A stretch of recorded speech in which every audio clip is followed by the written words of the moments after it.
जियो happy hair cut वाली। अच्छा 5 साल अपना दोनों शादी के बैग ले पते नहीं चले जल्दी। हाँ हाँ पता कहाँ चलता है, लड़ते झगड़ते तो टाइम पास भाग गए। बढ़िया बात बताइयो, हरदम लड़े झगड़े वाला बात करे छिए। 3 बार तो हर कपार फोड़ लिया, अब तू हमारा कुछ न बिगाड़ पैलो। 3 बार कपार फोड़लो, 2 बार तो हमारी याददाश्त चढ़ गए। अब तोरा जब जब मारे हम सोचे पीछा से माँ हाथ पकड़ ले छे।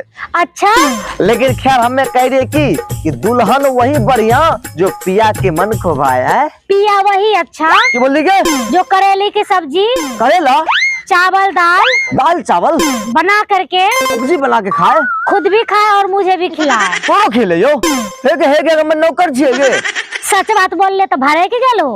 हे मॉडल जमाना छे तो पति की इज्जत न करबी गे। दुल्हन वही जो पिया मन भाई। आय तोरा देबो तलाक, चल कोर्ट में फैसला करे छिए। हमें सब मॉडल जमाना के लोग छिए। मॉडल जमाना की लड़की गेला सती सावित्री वाला जमाना। की बोली गे।